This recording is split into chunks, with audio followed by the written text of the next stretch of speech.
Hi there, this is Amelia. I've got 3 kiddos. I have a 5-year-old daughter, and then we have 3-year-old twins, boy-girl twins. And I'm really struggling with my oldest, who's 5. She is really resistant to, gentle parenting. I explained to her, hey, I know how you're feeling. You're feeling frustrated or you're angry. And she'll come back and say, I don't feel those things, or I don't care. And so I'm just really struggling on how to connect with her, and hopefully that is a question that you can address. And I've also trying to do this with my 3-year-old, and nobody seems to be interested in talking about their feelings. So any help you can give would be wonderful. Thank you. Bye. I love this mom's question for me, which, by the way, if you have a question that you would like to submit, then go to 916-581-0177. I will be starting a new series called Ask Dr. Jazz, where I take your questions and I do an episode on them, and I just share candidly, like I'm talking to a friend, what I think and what I would do in that situation and what I recommend. Let's dive into this episode because I really think this is going to help a lot of you guys. So the big question is, why is my child resistant to talking about feelings? And I love how this mom asked, how do I connect with my child when they're having these intense feelings? I'm trying to do it with my words. I'm trying to do it by showing them that I get where they're coming from and that I understand and I'm okay with their big feelings. But somehow there's a disconnect there, and I really do want to connect. So I love where this mom is coming from. It's coming from such a genuine and good place. And so let's talk about it. So the number one reason why your child is resistant to talking about feelings is because it's too vulnerable. It feels too vulnerable in that moment for whatever reason. And I want you guys to think about, how your own feelings, right? Think about a time recently where you had some intense feelings. Maybe it was anxiety or sadness or grief, whatever it was, right? Where you had some intense feelings, anger, right? And did you run and go talk to somebody immediately in that moment, in that emotional storm? Probably not. You probably wanted some time to yourself. You probably wanted some time to process it and make sense of it. And a lot of the times for our kids, it's the same idea, right? Jumping in to talk about those feelings right away can feel really vulnerable, right? Like, ooh, I'm still trying to make sense of what's going on for me. I'm not really ready there yet. I'm not ready for you to see me yet. And a lot of the times too, when we're activated with really high emotions, the part of our brain called the amygdala, especially those intense emotions like anger, fear, anxiety, right? The amygdala part of our brain, which is our stress response system, is activated. And so what's not always activated is the part of our brain that registers language, right? That registers communication and can talk it out, right? And so it's often too soon to talk about those feelings in the moment. It's just too soon from a cognitive level and also from an emotional level, right? It's just too vulnerable and too soon. And they're highly emotional and they're not ready to connect and process their feelings. That's often where this is coming from. Of course, I don't know your child specifically, so always take this stuff with a grain of salt, right? That I'm just sharing my ideas and my thoughts, but of course you know your child the best. So that's often what it is. And often, we label feelings, and if the shoe fits, it fits. If it doesn't, it doesn't. It doesn't resonate. But just see if this resonates for you. Oftentimes, and I'm guilty of this too, we will label emotions and try to do some of this work in an effort to get them to stop crying. Right? Where we're like, okay, I know that you're frustrated. I know that you're angry, and we need to get this done, right? And I need you to do this, right? And we need to get this together, right? Because we are feeling overwhelmed. We're feeling anxious. We're trying to get out the door. We're trying to do whatever it is we need to do. We're trying to attend to our other children. It's a lot. It's a lot. Intensive feelings are a lot, but kind of, have a moment to yourself and just see if this resonates, right? Am I labeling my child's emotions because I really want to see them and be in this moment with them and see it for what it is and empathize? Or am I labeling their emotions because I'm feeling overwhelmed and I need this to stop, right? I need some kind of resolution to happen in this moment, and I'm trying to take some control back, right? I'm feeling out of control. This is overwhelming. This is making me anxious. This is making me have my own intense feelings. I need you to get it together, right? So yes, I see that you're upset, right? Yes, blah, blah, blah, right? But we're kind of going through the motions of positive parenting, of gentle parenting, if you will, but we're not really in it emotionally ourselves. And again, no judgment. I'm guilty of this too, right? Life is life, and these moments happen so fast, right? And sometimes we're not even aware in the moment, like, oh, I see what kind of energy I was bringing. I probably wasn't bringing my calm energy. I was kind of trying to fix the situation. So try not to judge yourself for this, right? Try not to criticize yourself for this if this resonates, but get curious about it. And get curious about, how do you feel when your child is having intense emotions? Because here's the thing, they can sense when we're trying to control their feelings, when we're trying to fix their feelings, when we're trying to, dare I say, manipulate, which I kind of hate that word in this context because it's not conscious a lot of times. Manipulation kind of sounds like, ooh, I'm trying to just whatever, control you. But there is a level of, let's say, manipulation for the sake of this example, where we're trying to change their feelings so that it benefits us, so that it's not as inconvenient. And they can sense this, right? And they will resist this because essentially what we're doing is we're trying to control their process, and they know deep in their heart that this is a process that only they can control. And they will not be ready to process and label and talk and speak calmly until they are ready, right? Not when we tell them to be ready. So just, if the shoe fits, it fits. If it doesn't resonate, it doesn't resonate, but just be mindful of that more and more, right? Am I using this positive parenting techniques because I want to control my child, or am I trying to sit with these feelings and connect with them on a deeper level and truly let them know I'm in this moment with them? Of course, it does not mean at all that we're not establishing boundaries for unsafe or aggressive behaviors. It just means being conscious and mindful of the energy that we're bringing into these already intense emotions. Okay. Another reminder about tantrums, this one is huge, is that it is less about what we say in these moments of intense feelings, let's call them tantrums, and more about the energy that we bring and how we approach these situations. And a lot of that comes down to our nonverbal communication. It is less about labeling our child's emotions during these times. It is less about what we say and more about the energy that we bring, which ties well into what I just already said. So always, always, always keep that in mind. If you are going blank in the moment, if you're like, oh my God, what was I supposed to say when the tantrum happens, right? What was that tip I just learned? No. Breathe. Stay present in the moment and be mindful of the energy that you're bringing in that moment. That will help ground you and help guide you through how to best show up, more than any tip, trick, hack, right? Script out there. So always remember that. Don't focus on what you're saying. Focus on your energy.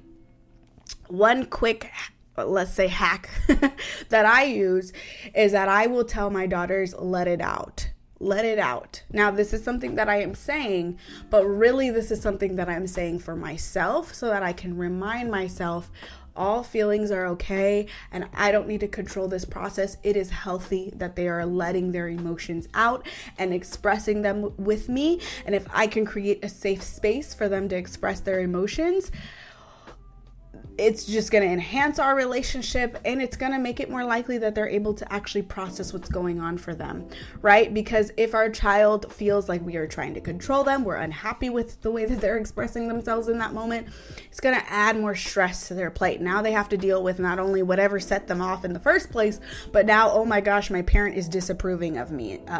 So just keep that in mind, right? It is more about your energy that you bring to these situations. You might have a mantra that you say to yourself or that you say out loud to help remind you of that basic essence. But again, the best thing that you can do is regulate yourself. Now, I will speak to this mom's specific scenario where she's trying to label an emotion and the child is like, no, that's not how I feel. Then what you say is, that's not how you feel. Thanks for letting me know. When you're ready, I'd love to know how you feel. When you're ready, I'd love to know. Okay, not, well, how do you feel? That's too much pressure, right? She might not be ready in that moment to process her and verbalize her feelings, right? It might feel too vulnerable. So lead with when you're ready. When you're ready, I'm here to help you. I'm right here. Let it out. And when you're ready, I'd love to know how you feel. And we'll get through this together. Okay. Again, this is I'm speaking more to the energy more than the words that you say, but you can always let your child know I'm right here. And when you're ready, I'm ready to talk about it. Okay. So again, just because we feel ready to talk about feelings does not mean that our child is ready, and they will let you know, right? And kids are extremely candid, and I love that for them, right? And they're going to let you know candidly, look, I'm not ready, right? No, that's not right, right? Leave me alone. And that's when you follow their cues. You want to be left alone? Totally fine. I will give you space, and I'm right here. Okay, that doesn't mean you walk away. And a lot of the times, even if our child is resisting us, it doesn't mean that they want us to leave the room per se, right? And just leave them. It just means that they need some emotional space. They need some silence, and they just need to be able to trust us in that moment that we're just holding space for them, which is a fancy, you hear that word all the time, right? Therapists say, we love to say that, hold space, right? What that basically means is you're coming from an energy of I'm here and I'm ready to talk when you're ready. But I'm not going to leave. I'm not upset. I'm not forcing you to talk about this before you're ready. I'm not trying to fix your feelings. I know that this is your process, and I'm going to hold space for that, right? I'm going to hold space, and I'm going to follow your lead, right? I'm going to follow your lead because this is your process. See where I'm going with this? Now, if we're heading out the door, that doesn't mean that we don't try to help them, do the things that they need to get done. Every situation is a little bit different, and I'm happy to do another episode about intense feelings while we're trying to head out the door. Because that's a topic for another day. But it doesn't mean that I don't draw boundaries around the situation and help in ways that I can. It just means I'm not going to try to fix you. I'm not going to try to fix your feelings and make you feel calm before you are ready. Okay. Very hard, right? This process is very hard. It's a lot easier said than done, especially when we are already so to our max. We are already so burnt out, aka crispy, crispy AF, right? That doesn't mean that when I'm saying this, I'm not like, oh, this is just so easy, right? Just do this, just hold space, right? This is hard. So give yourself grace, give yourself empathy, right? It's harder for us to give our child empathy and grace if we don't give that to ourselves. Okay. So when I'm saying all of this, please, please, please give yourself so much grace and so much empathy for the times that you miss the mark, for the times that you do try to fix their feelings, right? For the times that you do feel resentful for your child for throwing a tantrum in the middle of the store or at the park or wherever, right? Like, these things are hard and we're not always going to get them right. So I can't say that enough, right? So give yourself lots of grace in these moments. And I just want to say, if you're coming from the place of, and this mom's question is so beautiful because she's asking, how do I connect? How do I connect with my child? And I love that, right? I love when we can start with those questions. Those are the right questions to ask, right? And so a big part of this too, her child is on the older side. I think she said 5 or 6. Your child has verbal capacity and the cognitive capacity to think about these things after and outside of the moment. And so, connection looks like having a really hard time emotionally and then circling back to that at the end of the day. Wow, we had a hard time at dinner. Do you remember that? Do you notice that? Did you feel that? I felt like we weren't connected, right? I felt like we were on 2 separate pages, and I want to connect with you. I want to be there for you in those moments. I know how difficult these moments are for you, and whatever triggered that, right? Talk about that. And that's how you connect, right? You connect outside of the moments too. So connection, don't think about connection just in the moment. Think about ways that you can connect and circle back outside of the moment. For little ones, it more likely will look like symbolic play, that you reconnect and bring those things back. It could be one idea. But connection also is the conversations that we have at bedtime or when everybody's calm and we just debrief, right? And in that moment, connection looks like providing space. Remember, it's not always about what we're saying, right? Of course, you want to label feelings. That's so powerful in terms of raising emotionally intelligent children, right? That is so important. We first must be able to label and put a label on what we're feeling so that we can understand it and we can look at it more objectively. But start with labeling your emotions, okay? Start with labeling the characters in the books and that you are reading together and the shows that you're watching together. Label those emotions. Label the characters while you're playing, right? And each one of them. A lot of the times it is so much easier and for us as adults too, when we can label other people's emotions, there's some distance there's some psychological distance, and that creates safety. Okay, so just because they can't label their emotions in the moment or they're resisting you in that moment doesn't mean they're not learning this skill, right? And so if you're sensing that they're resisting whatever you're doing in that moment, back off. Doesn't mean leave the room. It just means, okay, I need to step away a little bit. I need to create some space. I need to create some more safety and connection. Something's amiss here. He or she is giving me a sign. They're giving me some feedback.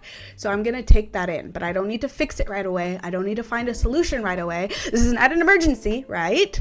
Very few parenting situations are actual emergencies. So give yourself permission to step back a little bit, create some space, create some silence, breathe through it so that you can follow your intuition, right? You can look at these signs and go with the flow a little bit more, okay? I hope that was helpful. Let me go back to my notes and see what else I wanted to say about tantrums. So the way we connect is through empathy, seeing the situation from their eyes, sympathizing with their emotions, right? And again, a lot of this process is nonverbal. The other thing, is trying to say yes more than no. And when you can't say yes, giving more of a conditional yes, which I talk extensively about in my discipline course, Positive Discipline Academy. But let me give you a quick example. Just the other day, we're driving in the car and my 3-year-old says, "Hey, mommy, can we take a bath when we get home?" Now, of course, when we get home, I had different plans, right? We had planned to have lunch and then it was going to be nap time. So what I said was, "Yes, baby, we can take a bath after nap time." So see what I did there? I said yes, and I set a plan, right? Yes, this is when we can meet your request. We can make a plan to do that after nap time. And she said, "Okay." So when you can't say yes in that moment, always try your best. Of course, some things we just can't do. And then you'll approach it in a different angle. But for those situations where there is some room for that, it's just not right now, but then you make a plan. Okay, when can you meet that request? Like, that's a great idea. Let's make a plan to do that after dinner or after whatever, right? When we get home, etc., etc. So try to give more yeses than you do no's, because nobody likes to hear no. And the last thing I'll say, less is more during tantrums, okay? Less is more. Less talking is more, okay? So again, don't focus on what you're saying. Focus on your energy. Focus on staying grounded. That is going to help you and your child far more than trying to remember any tip or script. And again, just always being mindful of the energy that you are bringing. I hope that this episode was helpful. I hope that it gave you some things to think about and consider for your child's next tantrum, because it'll happen. They happen, right? And it's overwhelming, and don't forget to give yourself so much grace during these moments, okay? Especially during these times. Now, if you have a question for me that you would like me to answer during another podcast episode, you can call 916-581-0177. Thank you so much for listening, and I will see you guys in the next one. Bye.